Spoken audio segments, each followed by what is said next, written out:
So if you are out and about tonight, going to be a wet one. That it will be. And if you're going to be out and about tomorrow, Sunday, it's going to be like a broken record.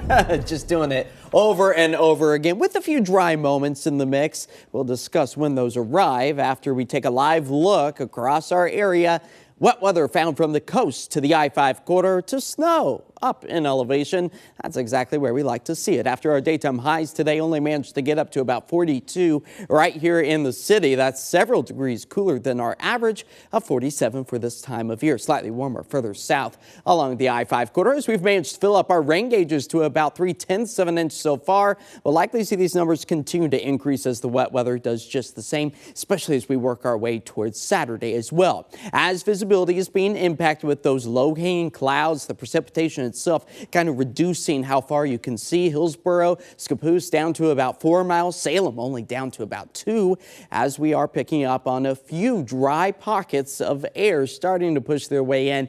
But overall, the trend tonight likely going to be rainy, and that's just the same for the coastline as we prepare for some higher king tides. And that's the tidal overflow that could potentially bring some coastal flooding for us. Starting at 9 a.m. tomorrow through 1 o'clock in the afternoon, that's when high tide is anticipated. So we're talking about the bays and some of those coastal rivers, you know, where the mouth of it kind of leads into the Pacific Ocean, having the biggest impact as the water really pushes its way much further inland. And that all got underway today, taking us all the way through Sunday.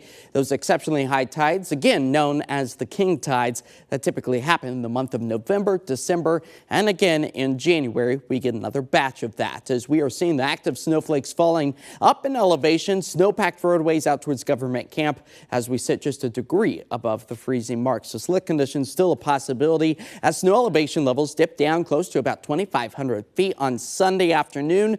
But that does come with a bit of a drying trend for all of us here across the Pacific Northwest. But once we get to the very end of Sunday, that's where we're talking about nearly 4 to 6 inches of snow for places like Government Camp.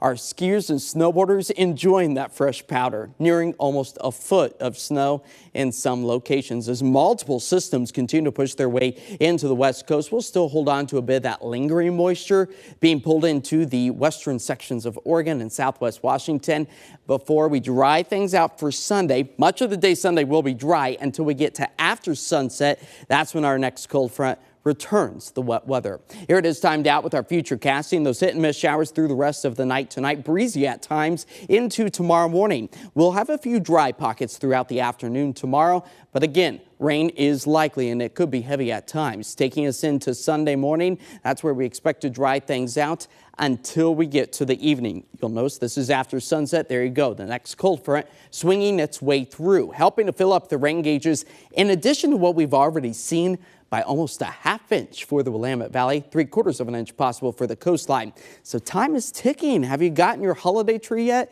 Saturday likely going to be on the wet side, drier for us Sunday, and then that next cold front moving in by the time we get to Monday. So tonight here in the city, 43 degrees. That's where we fall to. Patchy wind is likely and patchy fog reducing visibility as our Advent calendar tomorrow for the 14th day of the month predicts 50-degree temperatures with a few scattered showers. Now we'll hold on to that wet weather trend by the time we work our way into Monday. Temperatures, though, stabilizing upper 40s, low 50s.